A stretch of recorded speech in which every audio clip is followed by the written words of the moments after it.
dalam ketentuan guru tetap itu sudah biasanya include untuk menjadi guru tetap harus mengajar sekian tahun. Biasanya yang saya tahu 5 atau 10 tahun kan baru menjadi guru tetap ya Pak. Tapi kalau di yayasan bisa disikapi seperti itu ya kita hanya memberitahu saja. Karena sekolah-sekolah yang mohon maaf secara penampilan di bawah bapak yang sertifikasi sudah banyak. Nah kalau saya masuk ke sini saya lihat tempat ibadahnya luar biasa, bapak membangun dia nanti, kok tidak ada satupun rasanya kan, dari sisi penampilan kayaknya kok harusnya yang sertifikasi bapak kan. Apalagi tadi saya tanya sudah terbiasa menggunakan IT, sudah di kelas sudah ada LCD terpasang semua lah, berarti kan bapak sudah meninggalkan rekan-rekan di tempat lain sudah tentu menjauh kan, sehingga nanti kalau bisa dibantu mungkin ya Pak Udri bahwa untuk persyaratan mendapatkan sertifikasi yang pertama harus guru tetap biasa. Ya sudah nanti kalau memang harus dibuatkan dengan catatan harus ada kesepakatan. Tentu pihak pimpinan punya kriteria yang harus dipatuhi juga. Tidak semudah kalau bapak nanti setelah dapat sertifikasi lalu meninggalkan tempat yang sudah membesarkan bapak, karena ada juga yang setelah sertifikasi dia pergi dari situ. Karena itu kan sertifikasinya kan lewat rekening bapak. Oh udah dapat ini dia pindah ke tempat yang lain lah, berarti kan lupa pada yang membesarkan. Mudah-mudahan tidak terjadi di tempat yang kita cintai ini, Bapak ya. Nah, saya ingin mengajak Bapak sekalian untuk memanfaatkan pertemuan ini seperti yang telah disampaikan oleh rekan saya, yaitu pembelajaran pendidikan karakter dengan menggunakan alat bantu, khususnya penggunaan teknologi informasi. Karena kalau nanti sudah sertifikasi, persyaratan yang pertama Bapak harus miliki harus memakai seluruh cara bahwa berdiri di depan kelas 2 kali 40 menit atau 45 menit? 40 menit itu harus ada kata item di dalamnya, di luar eksplorasi, elaborasi, konfirmasi. Saya ingin mengatakan bahwa dari semua kurikulum yang pernah kita pakai tahun 74, 84, 94, KBK sampai sekarang KTSP, itu kita sudah menggunakan berbagai macam perangkat. Betul ya Pak ya? Sudah ganti-ganti, Pak, yang dulu tujuannya materi, sekarang kompetensi, caranya membuatnya bisa macam-macam. Sudah berubah berkali-kali, kurikulum berubah, cara membuat perangkatnya berubah. Yang tidak pernah berubah justru di dalam kelas itu. Padahal kurikulum itu harus berubah, itu harusnya berubahnya di dalam kelas. Karena waktu kurikulum diamanatkan untuk diperbaiki, disempurnakan, itu penyempurnaannya itu adanya di dalam kelas itu harusnya. Untuk apa perangkat itu dibuat Bapak? Seluruh persiapan itu kan untuk action yang 2 kali 40 menit itu. Bikin silabus, bikin RPP itu untuk apa Bapak? Kan untuk berdiri di depan kelas selama 2 kali 40. Nah, kali ini saya ingin mengajak Bapak untuk mencoba melihat 2 kali 40 menit itu sudahkah di dalamnya memasukkan PAIKEM. PAIKEM itu apa Pak? Pembelajaran aktif, inovatif, kreatif, menyenangkan. Ya, efektif dan menyenangkan. Nah, dari sekian banyak pengalaman kami mengunjungi tiap kelas Bapak, itu umumnya mengajar dari dulu itu sama saja ya, ngajar gitu loh Pak. Kita biasanya nulis, siswa tercatat. Kita menerangkan, siswanya mendengarkan.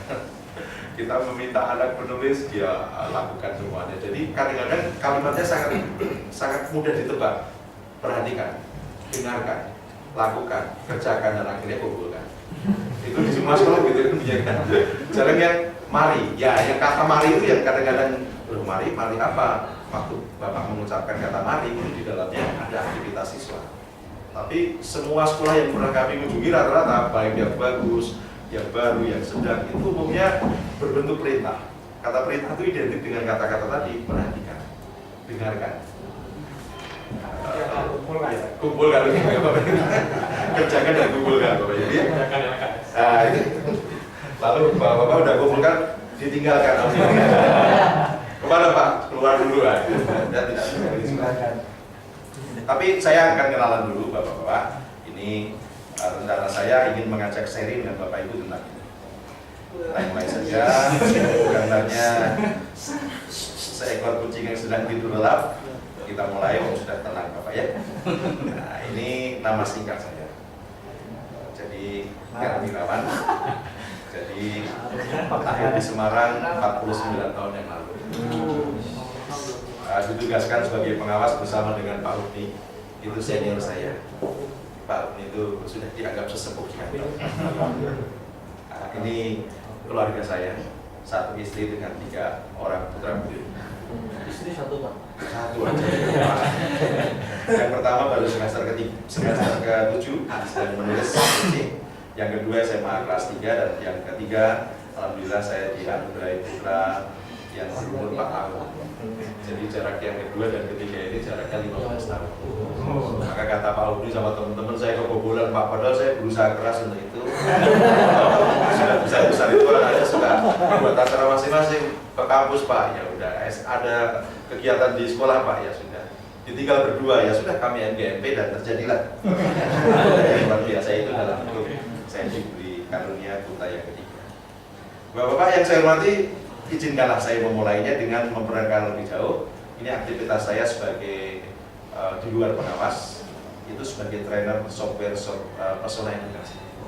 Jadi kalau Bapak pernah lihat di internet, ada pesona matematika, pesona fisika, pesona bahasa Inggris, pesona musik. Pesona musik itu di ruangan yang indah seperti ini, dibuat kedap suara, ditampilkan satu laptop, dihubungkan dengan perangkat-perangkat, akan berbunyi seperti suara orkestra di sebuah penampilan itu pesona musik. Jadi kalau nuansa Islami bisa disajikan hanya dengan satu laptop. Ada beberapa mouse yang bisa mewakili suara-suara yang bisa diperdengarkan. Ada pesona bahasa Inggris, pesona matematika, pesona fisika. Berikutnya masih menjadi tim pengembang kurikulum di DKI Jakarta sebagai kontributor pusat kurikulum sampai saat ini. Dan kalau Bapak pernah lihat TVRI, suka ditonton nggak Pak? Kayaknya jarang ditonton TVRI ya. Oh iya, hari oh TVRI ke sana ya? Oh iya. Dari sana, Pak. Ya, jam 3 sore hari Jumat itu ada acara pesona matematika. Itu salah satu penyajinya kebetulan saya. Dan di rumah masih diajak untuk menjadi pengurus RW, ya saya terima sebagai rahmat yang perlu kita syukuri karena kalau bisa dipakai di semua tempat ya kita bersyukur. Bapak-bapak saya hormati, sebenarnya semua anak itu dilahirkan cerdas. Jadi karena semua anak dilahirkan harus cerdas. Kodratnya cerdas Bapak Ibu memperlakukannya seperti anak-anak yang cerdas. Maka kalau tadi kata Pak Rukni ada kata sabar, ada kata ikhlas, itu pas sekali bahwa kita melakukan murid-murid kita, anak-anak kita mempunyai kodrat yang sama. Pertama kali itu mereka dilahirkan cerdas. Maka jangan sampai vonis jatuh gara-gara sekali ulangan jelek. Wah, nilainya jelek, nah kamu jangan-jangan sejak kandungan udah bodoh ya. Jangan sampai terucap seperti itu, karena memang itu akan langsung mematahkan semangatnya. Di banyak tempat kadang-kadang kita tidak sadar bahwa membimbing dengan cara yang keras itu katanya efektif untuk membuat anak tertib. Tapi ini sudah kita buktikan bahwa cara-cara yang keras itu justru akan menjadi sesuatu yang bisa berbalik Pak, kontraproduktif kalau boleh saya katakan. Jadi kalau anak-anak cerdas itu berarti dapat kita lihat pinter tidaknya itu setelah proses belajar di sini selesai. Kalau di sini membimbing anak-anak 3 tahun, jadi kita baru bisa melihat anak itu pinter itu setelah mereka lulus Pak. Pernah nggak Pak? Satu ketika Bapak lihat di sekolah-sekolah yang mengadakan temu silaturahmi, katanya reuni ya Pak ya. Nah, waktu reuni dibuat itu, kita kadang-kadang suka keliru memandang anak-anak yang dulu secara akademik nggak pinter, itu kadang-kadang di masyarakat lebih mapan. Kok jadi kapolsek, belum kok jadi Pak Ustadz Kondang, belum kok jadi kadang-kadang Pak di luar dugaan kita. Kalau itu yang terjadi, maka kita lepas pengamatan dari kita tentang tipe cerdas itu. Karena di masyarakat sudah terbentuk sebuah opini bahwa yang disebut pinter itu kalau bahasa Inggris bagus, kalau matematika bagus, kalau pelajaran-pelajaran bagus, kalau agama bagus, jelas Pak. Tapi akan kelihatan bagus itu kalau Bapak Ibu bisa melihat ada hal-hal yang lain tidak terima. Anak-anak yang secara diskusi dia bisa memimpin, anak-anak yang melantunkan kata-kata yang santun dalam pertanyaannya, anak-anak yang pandai memanfaatkan peluang, anak-anak yang pandai mengambil perhatian dari bapak ibu, itu anak yang cerdas Pak.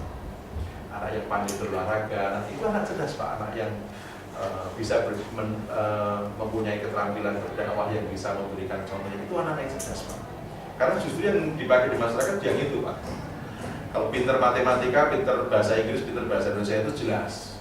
Tapi di luar itu ada hal yang langsung terpakai, bertutur kata santun, bisa bernegosiasi, bisa berbaur dengan lingkungannya, itu justru akan mempunyai nilai tambah yang tinggi. Karena anak kita itu cerdas, mudah-mudahan kita tidak menganggap ada anak yang bodoh, bahwa gambarnya mengganggu bapak ibu. Saya pernah datang ke Indonesia Timur, itu umumnya anak-anak yang duduk di SD itu sudah tua-tua Pak. Jadi kalau di Indonesia Timur itu khususnya di Nusa Tenggara Timur, di Papua itu anak yang celananya pendek, sudah bulunya banyak, lebih tebal dari bulu kita Pak. Udah tua-tua masih SD itu pasti banyak Pak. Itu faktanya. Nah, kalau kita sudah tidak menganggap tidak ada anak yang buruk, maka yang ada adalah anak yang belum mendapat kesempatan belajar dari guru yang baik. Jadi izinkanlah saya mengatakan bahwa Bapak adalah guru-guru yang baik, sehingga Bapak sudah terhindar dari mengatakan anak-anak itu. Karena di tangan Bapak lah sebenarnya proses belajar itu akan menjadi lebih tepat. Kalau kita perbandingan dengan sekolah-sekolah yang secara akademik bagus, memang nggak bisa Pak. Saya ambil contoh misalnya anak yang sudah di Al-Azhar, di SMP dan kuliah RSPI, itu gurunya nggak masuk pun pintar anaknya. Karena dia sudah di les, privat lagi, sudah anaknya pintar, anaknya rajin belajar, lesnya privat lagi, udah pintar Pak. Jadi di kelas itu dia hanya tinggal di asas sedikit pintar. Tapi kalau kita menghadapi kenyataan di kelas-kelas kita, Pak, jujur saya masuk kelas itu, aduh rasanya gemes sama anak ini sama anak ini, itu manusiawi Pak. Tapi disitulah tantangannya, karena anak-anak kita itu justru perlu sentuhan, perlu bimbingan, perlu pembelajaran yang memang datangnya harus dari Bapak. Maka kalau dapat anak-anak yang secara akademik nggak begitu pintar, bersyukurlah Pak, karena Bapak punya tantangan untuk diselesaikan. Tapi kalau sudah dapat anak yang pintar-pintar, ya sebetulnya Sengaja. ya, ibarat jalan Bapak lewatnya mulus-mulus jalan tol aja. Sekali-kali lewat jalan tikus, belok-belok, jalannya nggak bagus, disitulah tantangan kita sebagai guru. Gitu ya Pak, silakan. Apakah ini berlaku juga untuk ini Pak? Bodoh ini mencakupi nakal gitu. Jadi Ya, biasanya orang-orang mengidentikan bodoh itu dengan banyak hal. Salah satunya tentu pelajarannya nilainya tidak bagus. Ya kalau dia ditambah nakal, sudah kadang-kadang labelnya makin kuat. Identik sekali anak yang nakal-nakal itu dengan hal yang tidak pandai dalam pelajaran. Meskipun kita nanti bisa keliru Pak. Justru anak yang nakal-nakal itu secara kasat mata ya, dia kelihatannya sering membuat kita jengkel. Justru mungkin itu salah satu kelebihan. Iya kan? Jadi kalau orang-orang dulu pernah mengatakan bahwa anak yang pintar itu justru anak yang nakal-nakal itu Pak. Ya tinggal dia kita arahkan, kita poles, kita sentuh, disitulah tugas kita sebagai guru. Tapi baik, nanti kita akan coba lihat beberapa tayangan ini. Peran guru sangat luar biasa di sekolah manapun, khususnya barangkali Bapak nanti akan merasakan, karena ini sudah berapa tahun Pak sekolah ini berdiri? 2 tahun. Jadi belum meluluskan siswa ya Pak? Belum ya. Jadi di sekolah-sekolah yang sudah lama berkecimpung di dunia pendidikan, itu peran guru sangat-sangat menentukan. Maka kalau seorang guru bisa memberikan motivasi, dia akan melakukan perubahan. Ini hanya sekedar